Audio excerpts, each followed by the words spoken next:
VSWN news కి స్వాగతం. బులెటిన్ల ముందుగా హెడ్లైన్స్ చూద్దాం. గుంటూరు జిల్లా అధ్యక్షులు మరియు మాజీ మంత్రి శ్రీ అంబటి రాంబాబు ప్రెస్ మీట్.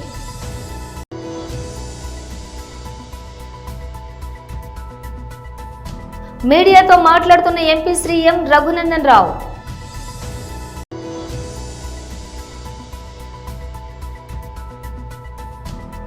తెలంగాణ భవన్లో బీఆర్ఎస్ నాయకులు ప్రెస్ మీట్.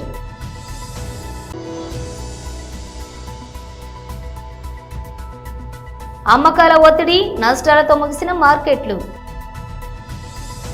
ఇక డీటెయిల్స్ చూస్తే గుంటూరు జిల్లా అధ్యక్షులు మరియు మాజీ మంత్రి శ్రీ అంబటి రాంబాబు ప్రెస్ మీట్. సరే, ఆ 3 రోజుల పాటు నిర్వహిస్తే చూస్తే ఆ డయాస్ మీద ఆర్భాటం బాగా చేశారులే, దానిలో ఏమీ సందేహం లేదు. బాగా డబ్బులున్న రాజకీయ పార్టీ, అధికారంలో ఉన్నటువంటి రాజకీయ పార్టీ కాబట్టి బూతులు, భజనలు, మభ్యపెట్టే మాటలు, కబుర్లు, ఇవి కొద్దిగా లోతుగా పరిశీలిస్తే మొత్తం అంతా పెద్ద అభద్రతాభావం చంద్రబాబు నాయుడు గారికి. ఆ అభద్రతాభావం అనేది చాలా స్పష్టంగా కనిపిస్తూ వచ్చింది. 3 రోజుల పాటు జరిగినటువంటి ఈ మహానాడులో వారు ఇచ్చిన హామీలు సూపర్ 6, సూపర్ 7, అవి కాక 148 హామీలు ఇచ్చారు. 3 రోజుల పాటులో 3 హామీలైనా మేము నెరవేర్చాము అని చెప్పుకునే ధైర్యం లేదు, అని చెప్పుకొని ముందుకెళ్లే పరిస్థితి లేనటువంటి దౌర్భాగ్యమైన పరిస్థితుల్లో ఆర్భాటం చేసి డైవర్ట్ చేసుకునేటువంటి కార్యక్రమాలు చేశారు. తెలంగాణ నుంచి, అక్కడి నుంచి, ఇక్కడి నుంచి కొంతమంది కేతుగాళ్లను, కొంతమంది హాస్యనటుల్ని తీసుకొచ్చి స్కిట్లేసి డైవర్ట్ చేసేటటువంటి పరిస్థితి తెచ్చారు తప్ప సూటిగా ప్రజలకు ఈ సంవత్సరం పాటు మేము ఇది చేశాము అని చెప్పుకున్నటువంటి సందర్భమే 3 రోజులు ఎక్కడ కనిపించలా. రైతు భరోసా అన్నారు.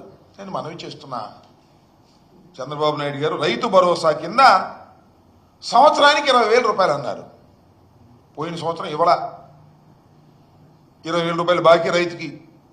మళ్ళా ఈ సంవత్సరం ఇవ్వాలి, అది ఇవ్వలా. ఈ 40,000 ఎప్పుడు ఇస్తారు అనేది మహానాడులో ఎక్కడ చెప్పలా, చెప్పే ప్రయత్నం కూడా చేయలా.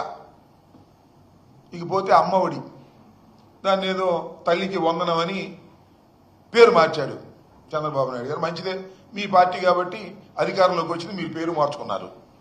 ఏమన్నారు మీరు? జగన్మోహన్ రెడ్డి గారు ఒక పిల్లవాడికే ఇస్తున్నాడు ఎంతమంది ఉన్నా, మేము అధికారంలోకి వస్తే ఒక పిల్లవాడు కాదు, ఎంతమంది పిల్లలుంటే అంత ఇస్తాం. ఒక పిల్లవాడు ఉంటే 20,000, ఇద్దరుంటే 40,000, ముగ్గురుంటే 60,000, నలుగురుంటే 80,000. ఈ రకంగా పాట పాడారే. మరి గత సంవత్సరం ఏం ఇవ్వలేదే? పోనీ ఈ సంవత్సరం ఇవ్వాలి కదా, ఈ సంవత్సరం ఇచ్చే పరిస్థితి లేదే. ఒక పిల్లవాడు ఉంటే 40,000 ఇవ్వాలి 2 సంవత్సరాలు కలిపి, ఇద్దరుంటే 80,000 ఇవ్వాలి, ముగ్గురుంటే ఈ రకంగా పెంచుకుంటూ ఇవ్వాలి కదా. మరి ఇచ్చేటటువంటి ప్రయత్నం గురించి ఏదో సొల్లు కబుర్లు చెప్పారు తప్ప ఆ పద్ధతి చెప్పలా. ఇస్తాము అని హామీ ఇచ్చారు. చిత్రం ఏంటంటే గతంలో ఇచ్చిన హామీలను నెరవేరుస్తామని హామీ ఇచ్చారు మహానాడులో.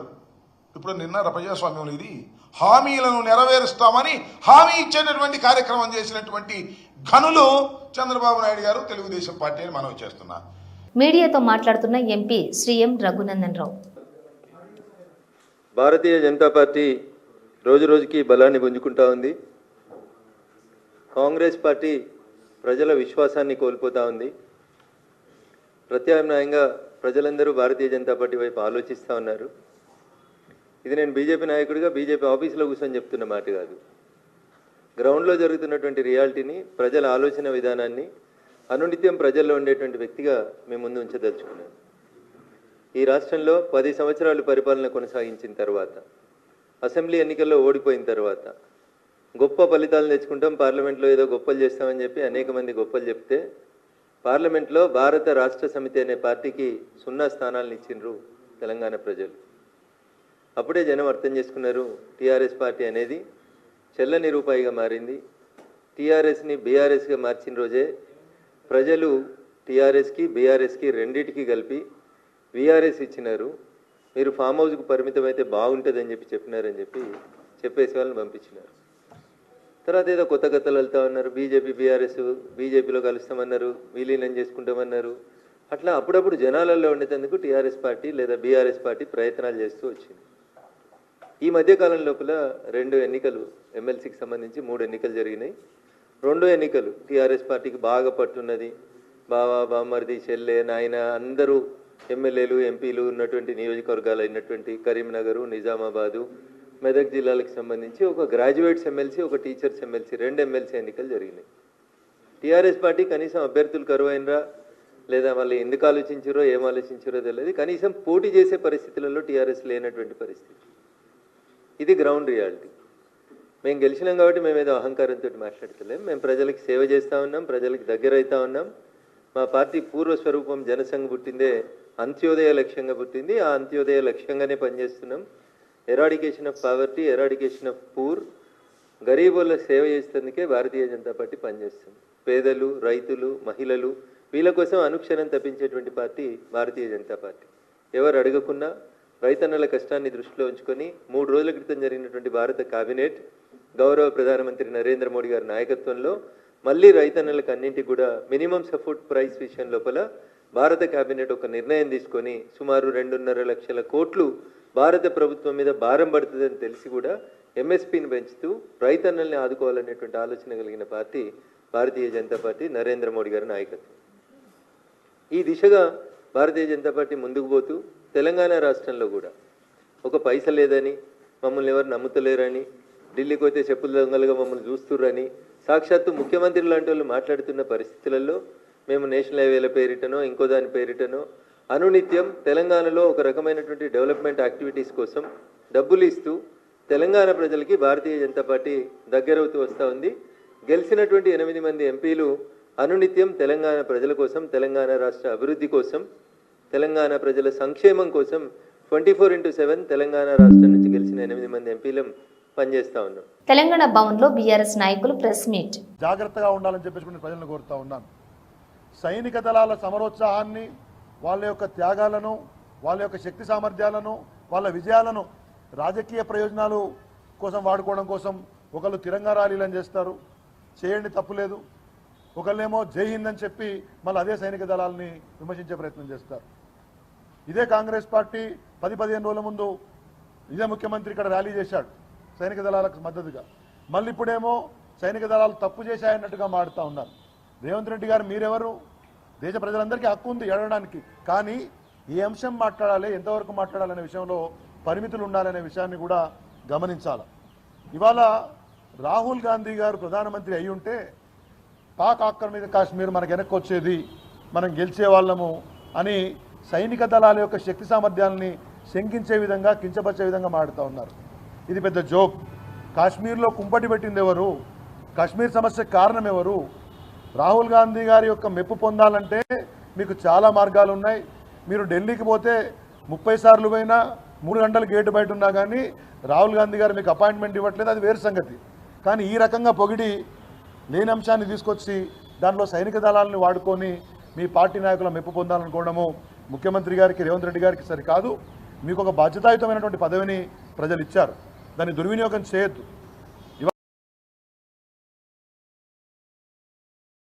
ఎక్కడికో పోయింది. రాహుల్ గాంధీ ప్రధానమంత్రి కావాలన్నా, మోడీ గొప్పగా పనిచేసిండా, ఇదా మనకు కావాల్సింది? ఇవాళ దేశం ఇటువంటి పరిస్థితిని ఎదుర్కొన్నప్పుడు సైనిక దళాల యొక్క సామర్థ్యాన్ని మనం, వాళ్ళ యొక్క త్యాగాల్ని గుర్తు చేసుకుంటూ, వాళ్ళు చేసినటువంటి పనిని మెచ్చుకుంటూ, దేశం ఒక్కటిగా ఉన్న సందర్భంలో కాంగ్రెస్, బీజేపీ దుర్మార్గమైనటువంటి రాజకీయాలు చేయడం, ఆ రాజకీయాల్లో సైనిక దళాలను వాడటం అనేది, వారి పేరును గుంచడం అనేది సరైన పద్ధతి కాదు అనే విషయాన్ని కూడా వాళ్లకు నేను గుర్తు చేస్తూ, దేశ భద్రత, సైనిక దళాల అంశం చాలా సున్నిత అంశం. మాట్లాడేటప్పుడు బాధ్యతగా ఉండాలి.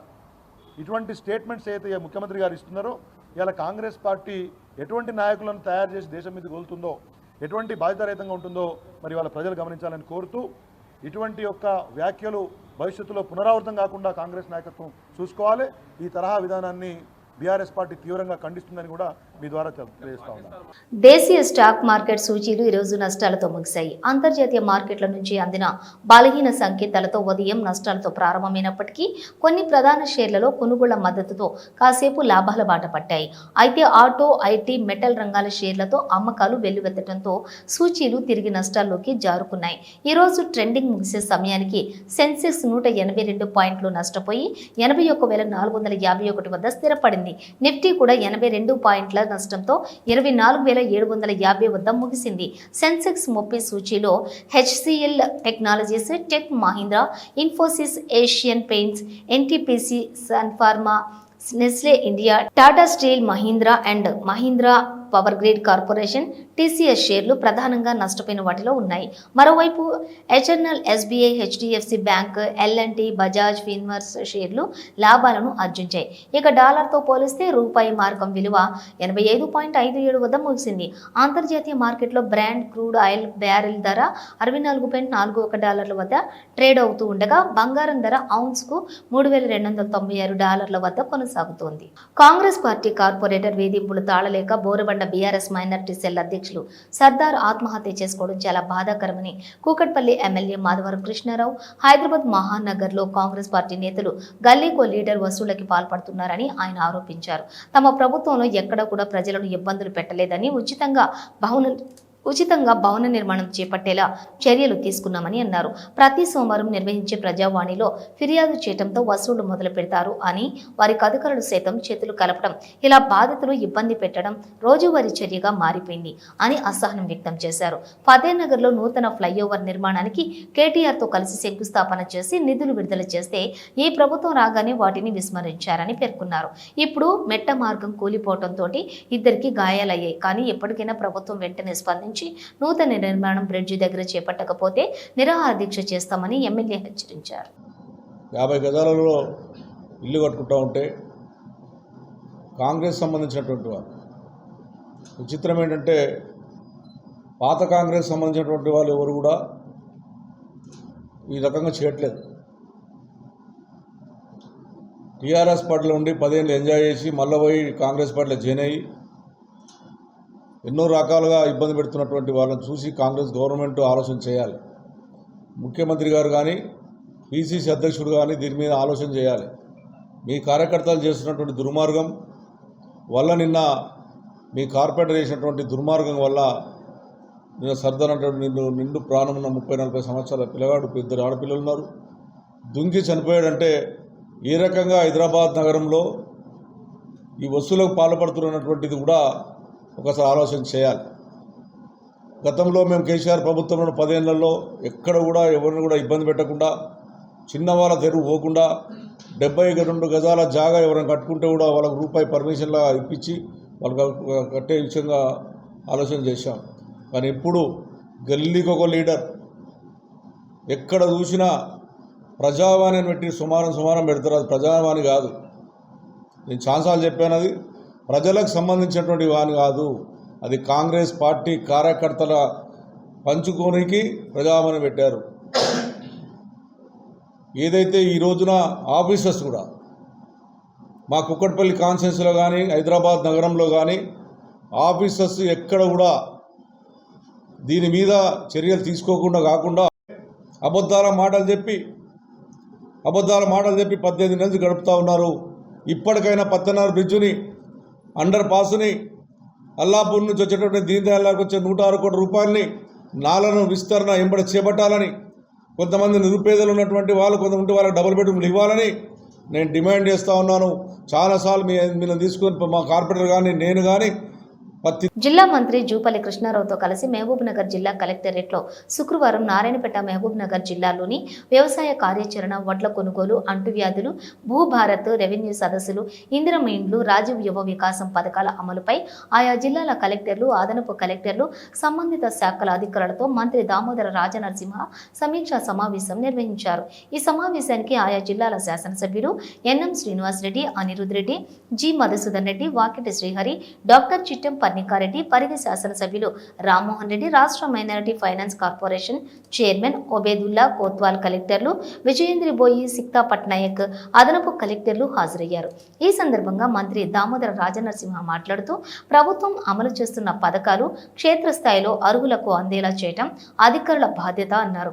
తాజాగా ప్రభుత్వం తీసుకువచ్చిన భూభారతి చట్టం ప్రకారం పైలట్ మండలంలో వచ్చినటువంటి దరఖాస్తులు భూభారతి పోర్టల్ ద్వారా పరిష్కారం చేయాలన్నారు. మహబూబ్ నగర్, నారాయణపేట జిల్లాలో వానాకాలం సీజన్కు పంటల సాగు ప్రణాళిక, విత్తనాలు, ఎరువుల లభ్యతపై ఆయన సమీక్షించారు. జిల్లా కలెక్టర్లు, పౌర సరఫరాల శాఖ అధికారులు జిల్లాలో విత్తనాలు, ఎరువులు లభ్యత, పంట నష్టం జరిగిన వివరాలు, నష్టపరిహారం వచ్చిన వివరాలను మంత్రులకు వివరించారు. అప్పట్లో ఇండ్ల స్థలాలు మనమే ఇచ్చామని, ఇప్పుడు కూడా మనమే ఇస్తున్నామని మంత్రి రాజనరసింహ స్పష్టం చేశారు. అయితే మంజూరైన ఇండ్ల నిర్మాణాలను త్వరితగతిన పూర్తి చేయించేందుకు అధికారులు చర్యలు తీసుకోవాలని ఆయన సూచించారు. ప్రభుత్వం మార్గదర్శకాల ప్రకారమే ఇండ్ల నిర్మాణాలు చేపట్టాలని, ఎక్కువ విస్తీర్ణంలో ఇండ్లు నిర్మించుకుంటే యజమానే బాధ్యత అన్నారు. మహబూబ్ నగర్ జిల్లా, నారాయణపేట జిల్లాకు సంబంధించి ఈరోజు సమీక్ష నిర్వహించడం జరిగింది. ప్రధానంగా సంక్షేమ పథకాలు, ముఖ్యంగా ఇందిరమ్మ హౌసింగు, రాజీవ్ యువ వికాసము, భూభారతి, ఈ అంశాలపైన ఒక సమీక్షలో సహచర మంత్రివర్యులు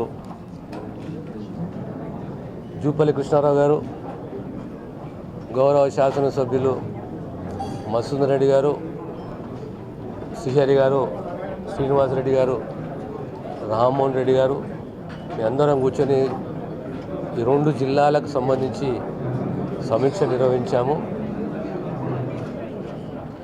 జూన్ 2న అఫీషియల్గా ప్రోగ్రాం నిర్వహించాలి. ఇందిరమ్మ ఇళ్ళ లబ్ధిదారులకు శాంక్షన్ పత్రాలు ఇవ్వాలి. అదే రకంగా ఈ యువ వికాసం సంబంధించి తెలంగాణ యువతకు 50,000, 1,00,000, 2 లక్షలు, 3 లక్షలు, 4 లక్షల వరకు ఎవరికి అర్హత ఉన్నదో వాళ్ళకు అంచెలంచెలుగా మంజూరు పత్రాలు ఇచ్చుకుంటూ ఈ కార్యక్రమాన్ని నిర్వహించాలి. భూభారతికి సంబంధించి ఓ చక్కని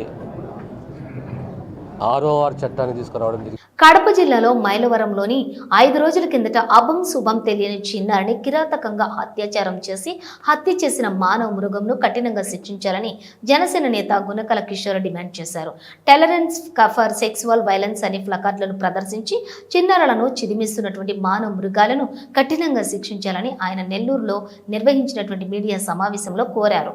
3 సంవత్సరాల పసికందుపై క్రూర మృగంగా మారి సమీప బంధువు అమానుషంగా అఘాయిత్యం చేసి హత్య చేయటం దారుణమన్నారు. సభ్య సమాజం తలదించుకునే ఇలాంటి సంఘటనను తీవ్రంగా ఖండిస్తున్నామన్నారు. క్రూర మృగంలా వ్యవహరించే ఇలాంటి వారికి కఠిన శిక్షలు సత్వరమే అమలు చేయాలని కోరారు. మహిళలపై జరుగుతున్న లైంగిక వేధింపులు అరికట్టేలా ప్రభుత్వం చర్యలు చేపట్టాలన్నారు. నమస్కారం. మనిషి జంతువు నుంచి రూపాంతరం చెందారు, ఇది అందరికీ తెలిసిన విషయమే. ఇటీవల జరిగిన సంగతి చూస్తుంటే మళ్ళీ మనుషులు కొంతమంది క్రూర మృగాలుగా మారాలనిపిస్తుంది. కడప జిల్లాలో 3 ఏళ్ల పసికందు పైన అఘాయిత్యం చేసి అమానుషంగా హత్య చేసిన ఒక కిరాతకుడిని చూస్తే సభ్య సమాజం తలదించుకునే విధంగా ఉంది. ఇటువంటి చీడ పురుగుల మధ్య మనం బతుకుతున్నామా అనిపిస్తుంది. మొదటిసారిగా ఇటువంటి వార్తలు విన్నప్పుడు మనం కూడా మగవాళ్ళం అయినందుకు సిగ్గుగా ఉంది. ఇకపై సెక్సువల్ అసాల్ట్ చేసిన వాళ్ళని ఉపేక్షించబోమని చెప్పి పవన్ కళ్యాణ్ గారు స్ట్రిక్ట్గా చెప్పారు. 0 టాలరెన్స్ ఫర్ సెక్సువల్ వైలెన్స్. ఇటువంటి చర్యలు చేసిన వారిని ఎవరైనా కూడా కఠినంగా శిక్షించాలి, సత్వరమే శిక్షించాలి. మరలా ఇటువంటి చర్యలు పునరావృతం కాకుండా జనాలు భయపడే విధంగా శిక్షించాలి అనేది పవన్ కళ్యాణ్ గారి నినాదం. ఈరోజు చిన్న బిడ్డలు 3 ఏళ్ల పసికందంటే అల్లారు ముద్దులు వాళ్ళ కుటుంబ సభ్యులు ఆప్యాయంగా చూపించుకునే ఆ పిల్లని ఆ విధంగా ఏ విధంగా చేశాడో, ఒక పశువు కంటే హీనంగా వ్యవహరించిన వాడిని కఠినంగా శిక్షించాలని మేము జనసేన పార్టీ తరఫున మేము మనవి చేసుకుంటున్నాం. ఇంకొక విచిత్రమైన విషయం ఏంటంటే బంధువుల అతనే ఈ విధంగా చేశాడు అనేది ఇంకా ఆలోచించరాని విషయం. అల్లారు ముద్దుగా అనేక బంధాలతో ఆకట్టుకునే ఆడపిల్లల మీద ఆడబిడ్డల మీద ఇటువంటి అఘాయిత్యాలు మళ్ళా పునరావృతం కాకూడదు. అనేక బంధాల్లో సేవ చేస్తున్న మన ఆడబిడ్డల్ని ఒక ఆట వస్తువుగా తన లైంగిక కోరిక తీర్చుకునే ఒక వస్తువుగా ఉపయోగిస్తున్న మూర్ఖులందరూ కూడా బుద్ధి చెప్పాల్సిన పరిస్థితి ఉంది.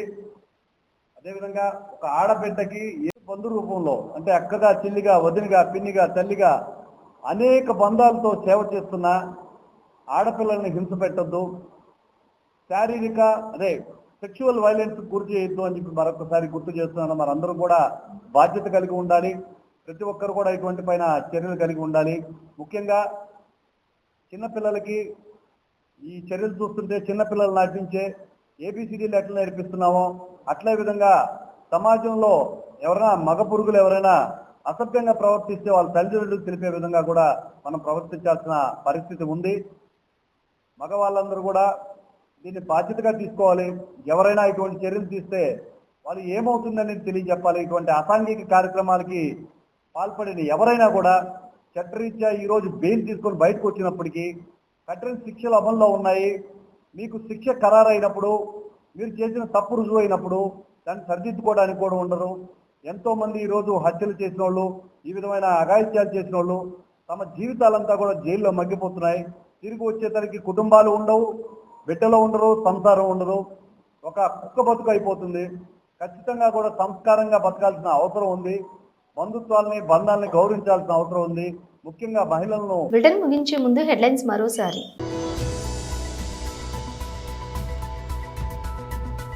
గుంటూరు జిల్లా అధ్యక్షులు మరియు మాజీ మంత్రి శ్రీ అంబటి రాంబాబు ప్రెస్ మీట్.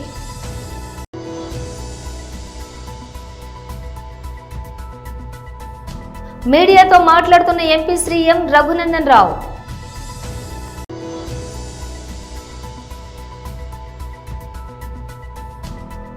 తెలంగాణ భవన్లో బీఆర్ఎస్ నాయకులు ప్రెస్ మీట్.